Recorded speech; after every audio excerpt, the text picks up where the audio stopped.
은혜 받으실 하나님의 말씀은 잠언서 3장 1절로 10절에 있는 말씀입니다. 이 계시의 말씀을 읽을 때에 오늘도 우리에게 말씀하시는 하나님의 음성으로 들려질 수 있기를 원합니다.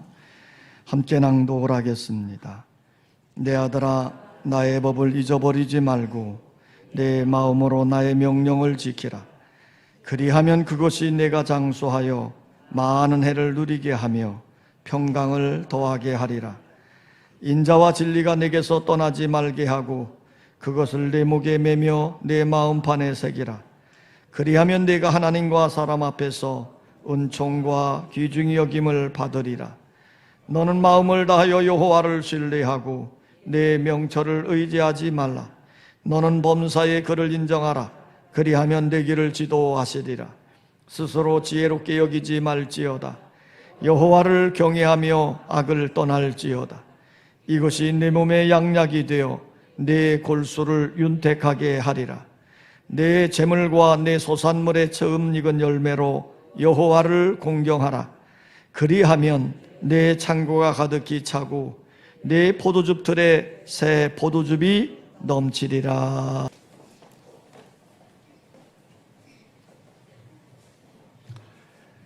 전신마비 장애인인 송명희 씨는 나라고 하는 시를 지었습니다. 이 시는 곡이 붙여져서 복음성가로 널리 불려지고 있지요. 나 가진 재물 없으나, 나 남이 가진 지식 없으나, 나 남에게 있는 건강 있지 않으나, 나 남이 못 본 것을 보았고, 나 남이 듣지 못한 음성을 들었고, 나 남이 받지 못한 사랑을 받았고, 나 남이 모르는 것 깨달았네. 공평하신 하나님이 남이 가진 것 나 없지만 공평하신 하나님이 남이 없는 것 갖게 하셨네. 이 시를 깊이 생각해 볼 때 송명희 씨는 참으로 행복한 사람이구나 하는 것을 느낄 수가 있습니다. 언뜻 보면 매우 불행할 것 같은 환경과 조건이지만 공평하신 하나님 안에서 진정한 복을 깨닫고 누리며 살고 있는 것이지요. 사람들은 축복이라고 할 때 눈에 보이는 것만을 생각하고 판단을 합니다. 그러나 진정한 축복은 눈에 보이는 것이 아니라 마음의 생각이 어떤 가치관을 가지고 있느냐에 따라서 행복과 불행이 결정되는 것입니다. 환경이 아니라 마음의 가치관에 따라 달라지는 것이지요. 오늘 우리가 함께 낭독했던 본문 말씀은 화려한 인생을 살았던 솔로몬의 노년에 사랑하는 자녀들에게 간곡하게 부탁하는 말씀입니다. 내 아들아 하고 인자하게 부르면서도 단호하게 그 의미와 뜻이 전달되고 있는 호칭입니다. 내 아들아, 나의 법과 나의 명령을 지키라는 겁니다. 여기서 나의 법과 나의 명령은 하나님의 말씀인 성경을 의미하는 것이지요. 내가 이렇게 하나님의 말씀을 지키면 하나님께서 이렇게 복을 주신다고 말씀하고 있는 겁니다. 성경의 말씀대로 살면 내가 장수하며 평강을 누리게 하리라는 것이지요. 그렇습니다. 인생에게 복을 주시는 분은 하나님이십니다. 그러므로 하나님의 말씀을 지키며 사는 자가 복을 받고 복을 누릴 수 있는 것입니다. 그래서 오늘 본문 말씀은 반복해서 하나님의 말씀을 가슴에 새기고 말씀을 지키라고 권면을 하고 있는 것입니다. 1절에 나의 법과 명령을 지키라 이렇게 말씀했고, 3절에는 인자와 진리가 내게서 떠나지 말게 하고 그것을 내 목에 매며 내 마음판에 새기라 그랬습니다. 5절에는 너는 마음을 다하여 여호와를 신뢰하라 그랬고, 6절에는 너는 범사에 그를 인정하라 그랬습니다. 7절에는 여호와를 경외하라고 말씀을 했고, 9절에는 처음 익은 열매로 여호와를 공경하라고 간곡하게 부탁하고 있는 것입니다. 그렇게 하면 하나님은 너에게 복을 주신다는 겁니다. 그러므로 여러분, 복 주시는 분이 하나님이라고 하는 것을 믿으며 우리는 그 하나님의 말씀을 듣고 가슴에 새기고 묵상하며 그 말씀을 지켜 행해야 될 줄 믿습니다. 하나님은 이렇게 말씀을 따라 행하는 자에게 복을 주시겠다고 약속을 했어요. 하나님이 약속해 주신 복은 어떠한 복일까? 따라서 합시다. 장수와 평강의 복이다. 우리 사람들이 가지고 있는 본능적인 욕구 중에 하나가 뭐냐면 오래 살고 싶은 거예요. 장수하고 싶은 마음이죠. 중국에 진시황이라고 하는 분이 있습니다. 이분은 자신이 늙어가는 것을 막기 위해서 불로초를 구하려고 애썼던 왕이에요. 이 진시황은 젊어서 나라의 부강을 꿈꾸면서 그 엄청난 만리장성을 쌓았습니다. 이제 국방력이 튼튼해졌어요. 평화로운 통치가 되어질 것을 확신하고 있을 때인데 문득 자신의 얼굴을 들여다보니 머리에 흰머리가 듬벅듬벅 나는 거지요. 이 진시황은 한창 젊은 나이를 그 만리장성을 쌓는 일로 다 허비해버리고 만 겁니다. 이제 자신의 왕위의 권력을 누리며 살 수 있는 때인데 이렇게 되어진 상황에서 보니까 자신이 나이가 들어가더라는 거지요. 그래서 자신이 늙는 것을 안타까워해서 3,000명의 동자에게 흰말을 태워 사방으로 보내서 불로초를 구해오게 시켰습니다. 전설에 의하면 진시황이 보낸 동자가 제주도도 다녀갔다 이렇게 말이 전해져 내려오고 있습니다. 이렇게 죽지 않으려고 불로초를 구하던 진시황이 어떻게 됐습니까? 자기가 다스리는 넓은 나라를 전국을 순회하던 중에 49살이라고 하는 젊은 나이에 죽고 말았잖아요. 여러분, 우리 사람들은 너나 누구를 가릴 것 없이 오래 살고 싶어 합니다. 어떤 목사님이 목회를 하는데 한 연세 많은 집사님이요, 늘 목사님에게 이렇게 말하는 겁니다. 목사님, 이제 저는 살 만큼 살았으니 죽어야지요. 이제 여한이 없으니 편하게 빨리 죽었으면 좋겠어요. 자, 목사님이 이 말을 하도 많이 듣다 보니까 그게 진심인 줄 알고 신방 중에 이렇게 기도했대요. 하나님 아버지, 아무개 집사님이 빨리 죽기를 원하는데 금년 중에 빠른 시일 안에 편안히 천국으로 데려가 주시옵소서. 그리고 기도를 했는데 그 예배를 마치고 나니까요, 그 노인네 집사님의 얼굴이 사색이 돼가지고 그냥 싸늘해지더라는 거지요. 그러면서 무척 서운해 하더래요.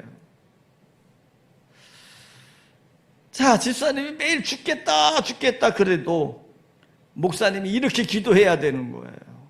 하나님 아버지, 아무개 집사님 한국에서 기록을 세울 수 있도록 건강하게 편안하게 장수하게 하옵소서. 그러면 엄청 좋아했을 거예요. 옛날부터 내려오는 역사와 전통을 자랑하는 3대 거짓말이 때잖아요. 장사하는 사람들이 물건을 팔 때 이거 본전입니다, 미치고 파는 거예요 하는 말이에요. 노처녀가 나는 시집 안 갈래요, 안 갈래요. 노인이 어서 빨리 죽어야지, 빨리 죽어야지. 자, 이렇게 말하는 거는 전부 다 새빨간 거짓말이라는 거지. 사람들은요, 모두가 다 하루라도 더 살고 싶은, 오래오래 살고 싶은 본능을 가지고 있거든요. 성경에는 장수와 함께 평강을 말씀하고 있습니다. 오래 사는 사람들의 특징을 살펴보면요, 그들의 마음에는 평강이 있고 기쁨이 있고 즐거움이 있는 거예요. 그럼 우리 마음에는 평강이 어떠할 때 올까요? 자, 오늘 본문 1절입니다. 1절 다 같이 한번 읽습니다. 1절 시작.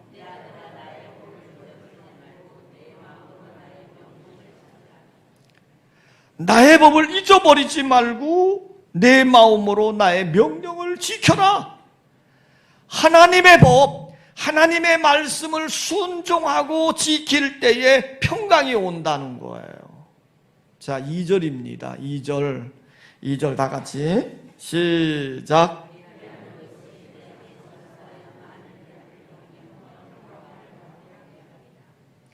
자, 2절에 이러잖아요. 그리하면이 뭐예요? 1절대로 살면 그것이 내가 장수하여 많은 해를 누리게 하며, 내가 장수한다는 거지요. 또 뭡니까? 평강을 더하게 하리라. 자, 이게 중요한 거예요. 사람은 오래 살고 싶은 욕망을 가지고 있습니다. 그런데 문제는 이 장수의 복은 내가 노력해서 되는 게 아니라 누가 주시는 거예요? 하나님이 주신다는 겁니다. 그렇기 때문에 하나님의 말씀을 순종하고 하나님을 신뢰하면 그런 자의 마음에 하나님이 평강을 주시는 거예요. 마음의 평강이 넘쳐지게 되어지면 어떻게 됩니까? 장수하게 되는 것입니다. 그래서 요한삼서 1장 2절에 요한사도는 이렇게 말했습니다. 사랑하는 자여, 내 영혼이 잘된 같이 내가 범사에 잘되고 강건하기를 내가 하는 것. 영혼이 건강해야, 영혼이 잘되어야 건강하다는 말이지요. 오늘 여러분들에게 하나님의 말씀을 잘 따라 삶으로 영혼이 평안하고 잘되어짐으로 장수하는 축복이 있기를 원합니다. 자, 하나님은 우리에게 어떠한 복을 약속하고 있는가? 따서 합시다. 하나님과 사람에게 귀중히 여김을 받는 복. 자, 우리는 살면서요, 하나님께든지 사람에게든지 귀중히 여김을 받고 싶은 마음들이 있어요. 우리가 하나님께 귀중히 여김을 받는다고 하는 것 자체가 복을 받고 사는 것이거든요. 사람의 관계도 마찬가지입니다. 사람과의 관계에서 인정을 받을 때에 성공할 수 있는 겁니다. 제자가 스승에게 귀중히 여김을 받는 것이 성공의 지름길이고, 자식이 부모에게 인정을 받는 것이 효도의 첫걸음이며, 직원이 사장에게 인정받는 것이 승진하는 비결이고, 신하가 왕에게 인정받는 것이 요직에서 쓰임받는 비결입니다. 피조물인 우리 인간이 하나님께 귀중히 여김을 받는다고 하면 그 인생은 풍요로운 인생이 되어질 줄 믿습니다. 그러면 어떻게 할 때 하나님과 사람에게 귀중히 여김을 받는 삶이 되어질까? 3절입니다. 자, 오늘 3절에 이렇게 말씀합니다. 3절 다 같이 시작.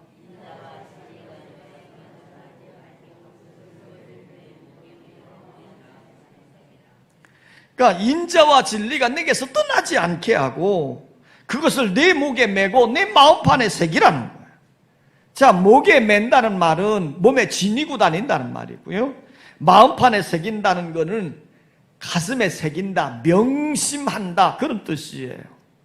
그러니까 늘 하나님의 말씀을 몸에 지니고 마음판에 새겨 명심하여 순종하는 삶을 살아가면 그러면 어떻게 됩니까? 4절이지요. 4절 시작. 여기도 보면 그리하면 3절에 있는 말씀은 그렇게 하면 네가 하나님과 사람 앞에서 은총과 귀중히 여김을 받으리라 그랬습니다. 여러분, 하나님과 사람들에게 은총을 받고 귀중히 여김을 받는 삶이 복된 삶입니다. 어떤 사람들은 그래요. 나는 하나님께만 인정받으면 됐지 사람들에게는 인정받지 못해도 돼. 아니에요. 성경은 이렇게 얘기합니다. 하나님께 귀중히 여김을 받는 사람이라면 그 사람은 당연히 사람들에게도 귀중히 여김을 받는 것입니다. 사도 바울은 로마서 14장 18절 말씀에서 이렇게 말씀했어요. 이로써 그리스도를 섬기는 자는 하나님을 기쁘시게 하며 사람에게도 칭찬을 받느니라 그랬습니다. 내가 하나님의 말씀을 귀하게 여겨 몸에 지니고 마음에 새기고 그 말씀을 지켜 살게 되어지면 하나님은 그 사람을 귀하게 여겨주시고, 여러분, 내가 하나님을 높이면 하나님도 우리를 높여주시고, 여러분이 하나님의 말씀을 귀하게 여겨서 그 말씀을 몸에 지니고 마음에 새기고 그 말씀을 따라 사시기를 원합니다. 그러면 여러분들의 삶이 하나님께 귀하게 여김을 받고 사람들에게도 귀중히 여김을 받는 복된 인생이 되어질 줄 믿습니다. 하나님이 우리에게 주시는 복은 무엇입니까? 따서 합시다. 하나님의 지도를 받는 복이다. 자, 5절 6절을 다 같이 한번 읽습니다. 5절 6절 시작.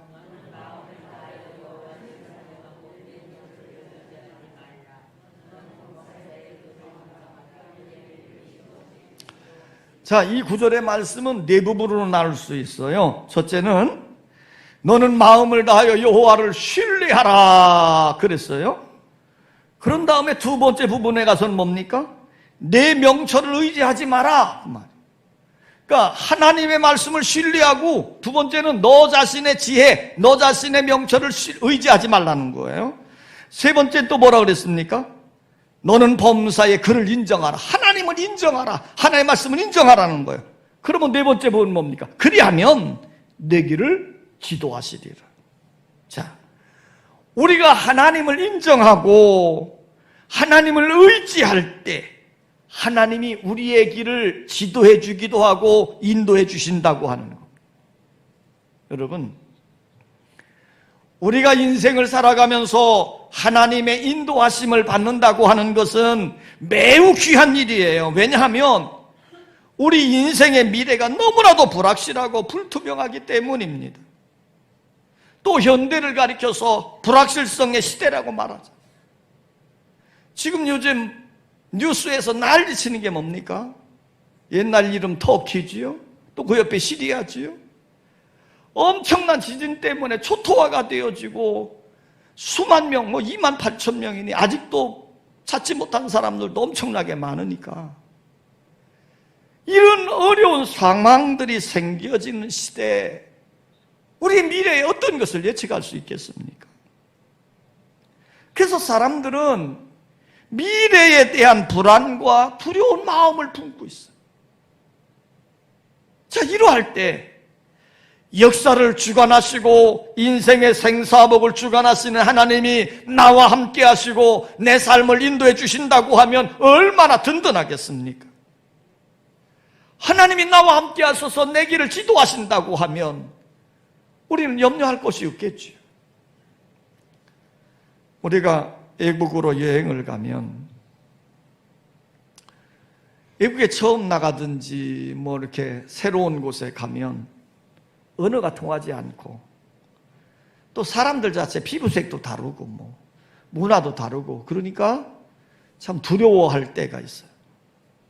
그런데 내가 그런 외국에 딱 갔다 할지라도 우리의 일행을 인도해 주는 가이드가 있다고 한다면 안심이 되는 거예요. 왜냐하면 그곳 사정을 잘 알고 있는 가이드의 안내를 따라가기만 하면 우리가 원하는 목적지에 잘 갈 수 있기 때문입니다. 아무리 찾기 힘든 곳이라 할지라도요, 가이드의 안내만 따라가면 안전하게 그곳에 도착하게 되는 것입니다. 마찬가지입니다. 역사의 흥망성쇠를 주도하고 개인의 생사화복을 이끄시는 하나님을 인정하고 그 하나님을 의지하게 되어지면 그 하나님이 그 삶을 지도해 주시고 인도해 주신다고 말씀하고 있는 겁니다. 오늘 우리 인생살이 가운데 하나님의 인도하심을 받는 것이 복이에요. 이스라엘 백성들이 출애굽을 한 후에 가나안 땅을 향해서 전진할 때에 그들은 40년 광야 생활을 해야 했습니다. 그때 이스라엘 백성들을 인도한 것이 뭐냐면 하나님이 보내신 구름기둥과 불기둥이었습니다. 그런데 여러분 보세요. 이스라엘 백성들이 40년 광야길을 걸어갈 때에 한마디로 말하면 불확실한 그런 상황입니다. 어디를 가야 바로 가는 건지 어떻게 가야 잘 가는 건지 정말 막막하기 그지없는 그런 광야길입니다. 그런데도 그들이 하나님이 보내주신 구름기둥과 불기둥을 따라갔더니 약속의 땅인 가나안에 도착하게 되더라는 거예요. 오늘 여러분들의 삶 속에서 하나님이 인도해 주시는 하나님의 따스한 사랑의 손길을 경험하는 여러분의 삶이 되시기를 원합니다. 믿음의 사람인 다윗은요, 파란만장한 인생의 삶을 살았습니다. 우리도 그처럼 그런 일들을 경험하고 싶지 않은 엄청난 고통의 사건들을 많이 만난 다윗이에요. 그럼에도 불구하고 다윗은요, 그의 생애 가운데 하나님이 나의 목자가 되어주셔서 내 인생의 길을 인도해 주셨다고 고백을 합니다. 시편 23편에서 이렇게 표현했지요. 여호와는 나의 목자시니 내게 부족함이 없으리로다. 그가 나를 푸른 돌밭에 누이시며 쉴만한 물가로 인도하시는도다.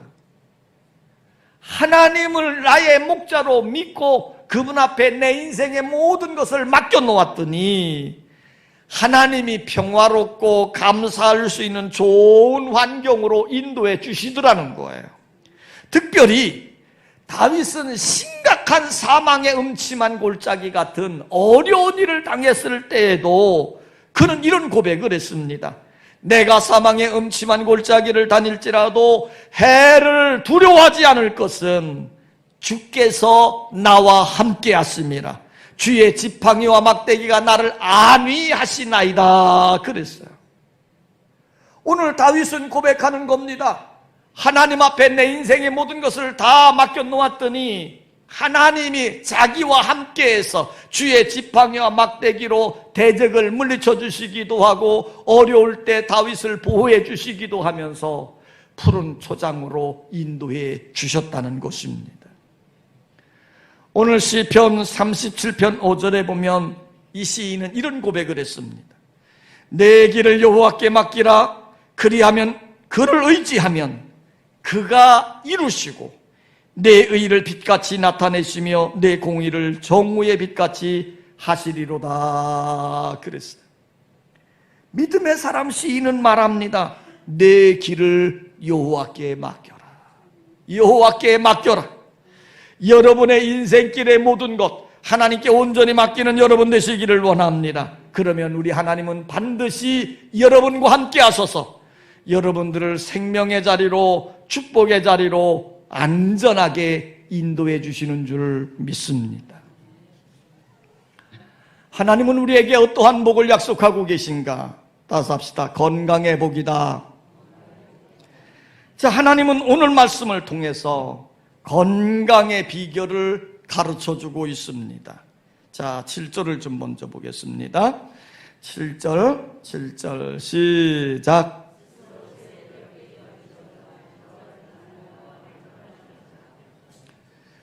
자, 지금 솔로몬은 하나님의 말씀을 사랑하는 자식들에게 전해주는 거예요. 이렇게 말합니다. 스스로 지혜롭게 여기지 말지요. 자, 솔로몬이 어떤 자였습니까? 세상에서 제일 지혜로웠던 사람 중에 하나입니다. 근데 그 솔로몬이 자기 자식들에게 간절히 부탁하는 말이에요. 스스로 지혜롭게 여기지 마라. 여기 스스로 지혜롭게 여긴다는 말은 뭡니까? 자기 교만이에요. 여러분, 우리 인간이 가지고 있는 지혜는 한계가 있고 불완전하고 허점이 많아요. 더 나가서 교만하면 성경은 이렇게 말합니다. 패망의 손목이. 그래서 지금 솔로몬은 간절히 말하는 겁니다. 스스로 지혜롭다 여기며 교만해하지 말고 오직 누구를 경외하라? 여호와를 경외하라는 거예요. 생명의 근원 되시는 하나님을 경외할 때 건강에도 직접적인 영향을 받는 겁니다. 그래서 사도 요한은 늘 하잖아요. 제가 늘 애용하는 말씀입니다. 사랑하는 자요, 내 영혼이 잘된 같이 영혼이 잘 돼야 돼요. 영혼이 건강해야 돼요. 그러면 어떻게 됩니까? 내가 범사에 잘되고 강건해진다. 날마다 여러분들이 하나님 앞에 여러분의 영혼이 건강해지는 은혜의 역사가 일어나시기를 원합니다. 그런데 오늘 말씀을 잘 보면요, 솔로몬은 간절히 말합니다. 뭐라고 말합니까? 악을 떠날지어다 그랬어요. 악을 떠날지어다. 오늘 우리가 악을 행하면서 건강해지기를 바라는 건 있을 수 없는 일이에요. 우리가 악을 행하면요, 인간의 양심은 가책을 느끼게 되어지고 두려운 마음이 생겨지는 겁니다. 우리가 죄를 범하게 되어지면 마음이 상하게 되고 육체도 병들어가는 거예요. 엘머 게이츠라고 하는 의학 박사가요, 사람의 호흡을 액체 공기로 냉각해 보았답니다. 그랬더니 다음과 같은 빛깔로 나타나더라는 거죠. 그러니까 사람들이 화를 막 냈을 때 그때의 호흡을 딱 냉각기 이렇게 받아가지고 냉각해 보았더니 밤색으로 나타났대요. 사람이 슬퍼가지고 고통스러워하고 막 아파할 때 그때의 호흡을 딱 받아가지고 냉각을 시켜보았더니 회색으로 나타났대요. 사람이 자신의 잘못을 느끼고 후회하고 괴로워할 때 그때의 호흡을 딱 냉각을 해봤더니 분홍색으로 나타났답니다. 또 사람이 기뻐하고 즐거워하고 신날 때 그때의 호흡을 딱 받아가지고 냉각을 시켜봤더니 청색으로 나타났다는 거예요. 중요한 것은 밤색 침전물을 분석 연구했더니, 밤색이 언제라고 그랬죠? 화를 확 냈을 때, 이때 침전물을 가지고 그 침전물을 연구 분석해 보았더니 그 안에 무서운 독소가 들어있다는 거예요. 그래서 거기서 얻어진 이 독극물을 쥐에게 주사를 했더니 몇 분 내에 죽어버리고 말더라는 겁니다. 그래서 이 엘머 게이츠 박사는요, 다음과 같은 얘기를 계속했습니다. 사람들이 1시간 동안 화를 계속 내는 동안에 거기서 뿜어져 나오는 이 독소는 80명의 사람을 죽일 수 있는 독소가 나온다는 거예요. 내가 화를 계속 내는 동안에 그 독소는 내 몸은 전체를 흐르게 되어지고, 또 그리고 내가 화를 막 내는 동안에 그 독소는 내 몸만 흐르는 게 아니고 같이 옆에 있는 사람들에게도 흘러가서 그 독극물이 전달되어진다는 겁니다. 여러분, 그러므로 우리가 악을 행하든지 화를 내든지 하는 일이 우리의 건강을 해치는, 무서운 독극물인 것을 우리는 깨달아야 돼요. 오늘 솔로몬은 단호하게 자식들에게 얘기하는 거야. 악을 행하지 마라. 화를 내지 마라. 오늘 우리는 여호와를 경외하고 악에서 떠날지어다라고 간곡히 부탁하는 것입니다. 그렇게 하면 어떻게 된다는 거예요? 8절입니다. 자, 8절 말씀을 다 같이 읽습니다. 8절 시작. 아멘이에요. 이것이 내 몸의 양약이 되어 내 골수를 윤택하게 하리라. 여기 이것이라고 하는 단어는 뭡니까? 7절 말씀이거든요. 여호와를 경외하고 악에서 떠날지어다 이 말이에요. 이럴 때 이것이 양약이 된다는 말입니다. 양약이란 말이 뭐예요? 좋은 약, 보약이란 말이에요. 그냥 비싼 돈 들여가지고 보약 챙겨 드시느라고 고생하지 말고 오늘 이 시간에도 이 좋은 양약을 많이 드시기를 원합니다. 이 양약이라고 하는 말은 건강에 좋은 약이다 이 말이에요. 여기서 건강의 원칙을 살펴볼 수 있는데요. 영혼이 먼저고 몸은 나중입니다. 영혼이 건강해야 육체도 건강해지는 거고 영혼이 건강하지 못하면 육체도 병들게 된다는 겁니다. 오늘 우리가 하나님을 경외하는 믿음을 가질 때 우리가 은혜 가운데 살게 되어지고요. 은혜 가운데 살게 되어지면 우리 마음이 어떻습니까? 기쁨이 있고 평화가 넘쳐지는 거예요. 오늘 우리가 하나님을 경외한 믿음을 가질 때에 하나님을 온전히 찬양할 수 있고 그 하나님 앞에 감사할 수 있는 거예요. 우리 안에 거룩한 기쁨, 감사하는 마음, 평화가 넘쳐질 때 그때에 그런 마음의 상태가 양약을 먹는 상태다 이 말입니다. 오늘 여러분들에게 날마다 하나님 앞에 온전한 믿음 가운데 서서 거룩한 기쁨이 넘쳐질 수 있기를 원하고 강같이 흘러가는 평화가 여러분의 심령 속에 넘쳐질 수 있기를 원합니다. 그래서 하나님이 공급해 주시는 양약을 먹음으로 여러분들의 영혼과 몸이 건강해지는 축복된 역사가 일어나시기를 원합니다. 전에 신바람 건강법을 익혔던 황수관 박사님이 계셨어요. 자, 그분은 그분의 이 신바람 건강법이라는 책에서 이렇게 늘 말합니다. 아멘약이 명약이다. 자, 아멘약이라고 하는 게 뭡니까? 하나님의 말씀 앞에서 믿음으로 아멘, 아멘 할 때 주님의 치유의 역사가 나타난다는 거예요. 아멘이 무엇입니까? 하나님의 말씀을 긍정하는 거고 은혜를 긍정하는 거고 찬양을 긍정하는 거고 기도를 긍정하여 믿음으로 받아들이는 것을 말하는 거거든요.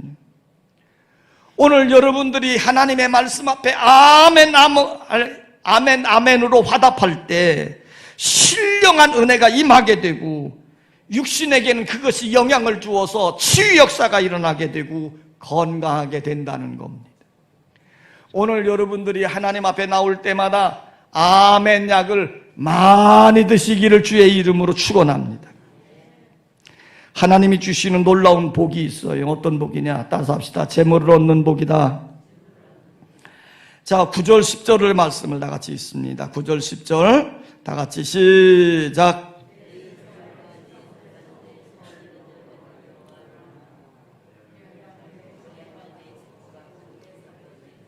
내 재물과 첫 소산물로 여호와를 공경하라 그랬어요.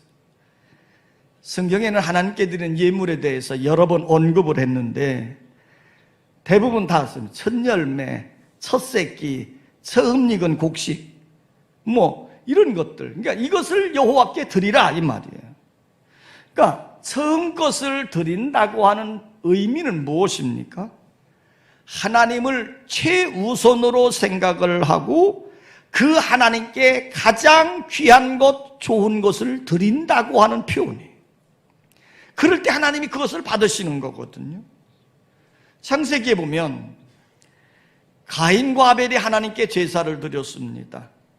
가인은 땅의 소산으로 드렸고 아벨은 양의 첫 새끼로 예물을 드렸습니다. 그런데 하나님이 아벨이 드린 예물은 받으시고 가인이 드린 예물은 받지 않으셨어요. 왜 그랬을까요? 가인이 드린 땅의 소산에는요, 첫 열매, 첫 것이란 표현이 없습니다. 그저 땅의 소산물을 드렸어요. 그러나 아벨은요, 양의 첫 새끼를 하나님께 드렸다고 성경은 말하고 있습니다. 가인은 하나님께 평범한 것으로 드렸지만 아벨은 자신에게 가장 귀한 것 첫 새끼를 하나님께 예물로 드렸더라 그랬어요. 그럴 때 아벨의 예물을 하나님이 받으셨다는 거예요. 오늘 여러분들이 하나님을 대할 때 늘 기억하십시오. 하나님에게 있어서 나에게 제일 귀중한 분은 하나님이시다. 나에게 있어서 제일 소중한 분은 하나님이시다. 그 하나님을 귀하게 여기고 그 하나님께 첫 것, 가장 소중한 것을 드리는 여러분 되시기를 원합니다. 사람들도 그렇잖아요. 내가 정말 존경하고 좋아하는 사람에게 가장 좋은 것 주고 싶은 마음이, 오늘 하나님은 이렇게 표현합니다. 하나님께 가장 좋은 것을 드렸더니 그 삶을 풍성하게 축복하시더라는 겁니다. 10절이지요. 10절 시작.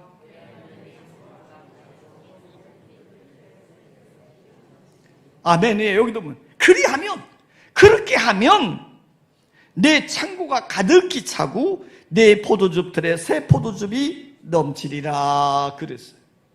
자, 우리 하나님은 여러분들이 하나님을 제일 귀하게 여기고 그 하나님 앞에 가장 소중한 것을 드릴 때 그 하나님은 그것을 기쁘게 연락하실 뿐만 아니라 그렇게 하나님을 귀하게 여기는 자에게 하나님은 축복해 주셔서 그 삶을 풍성하게 형통하게 하시는 줄 믿습니다.